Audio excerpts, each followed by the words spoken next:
کے اندر یہ مبتلا تھے اس گناہ سے بھی یہ بات نہ آئے نہ ہٹے۔ تو اللہ رب العالمین نے ان کے پاس پیغمبر کو بھیجا، جب ہدایت رہنمائی ان کے پاس آ گئی، انہوں نے بات نہیں مانی، تو پھر اللہ رب العالمین نے ان کو کہا کہ پھر تم تیار رہو، پھر وہی چیز انجام ہوگا جو دیگر قوموں کا ہوا ہے، جیسے کہ قوم نوح ہے، قوم عاد ہے، قوم سمود ہے۔ تو ان کا دراصل انا اور ہٹ درمی یہ تھی کہ یہ خود تو ایمان نہیں لاتے تھے، جو پیغمبر شعیب علیہ السلام کے ساتھ ایمان لے کر کے آنے والے لوگ تھے تو ان کے اندر نفرتیں پیدا کرتے تھے، یہ راستوں میں بیٹھ جاتے تھے، جو لوگ ایمان والے تھے ان کو تنگ کرتے تھے، ان کی تضحیق کیا کرتے تھے، ان کے اندر کمی کوتاہی تلاش کرنے کی کوشش کیا کرتے تھے۔ تو اللہ رب العالمین نے اس سلسلے کو بیان فرمایا کہ یہ ایسے بدبخت لوگ تھے کہ کیا کرتے تھے، پیغمبروں کو نافرمانی کے ساتھ ساتھ جو لوگ ایمان لائے ان کو تنگ کیا کرتے تھے۔ تو اللہ رب العالمین نے بیان فرمایا کہ یاد کرو تم وہ وقت جس وقت تم بہت تھوڑے سے تھے، تو اللہ رب العالمین نے تمہیں کثیر تعداد میں بنا دیا، تمہاری ایک جماعت بنا دی۔ اب تم اس دنیا کے اندر اپنا روب اور دبدبہ جھاڑنے کی کوشش کرتے ہو، ان لوگوں کو تنگ کرتے ہو جو ایمان لائے ہیں، تو پھر اب اس بات سے بھی تم آگاہ رہو کہ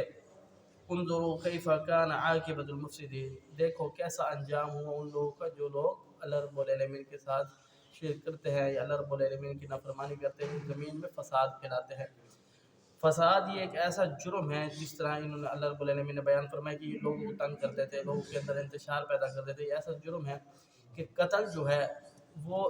اتنا بڑا جرم ہے قتل کہ آپ علیہ السلام نے بیان فرمایا کہ جس شخص نے دنیا میں سب سے پہلا قتل، قابیل نے پہلا قتل کیا تھا، وہ قیامت تک کے لیے اس کو گناہ جاتا رہے گا۔ جس نے کسی کو ناحق قتل کر دیا تو وہ اتنا بڑا مجرم ہے کہ گویا کہ اس نے پوری انسانیت کو قتل کر دیا، یہ اتنا بڑا جرم ہے۔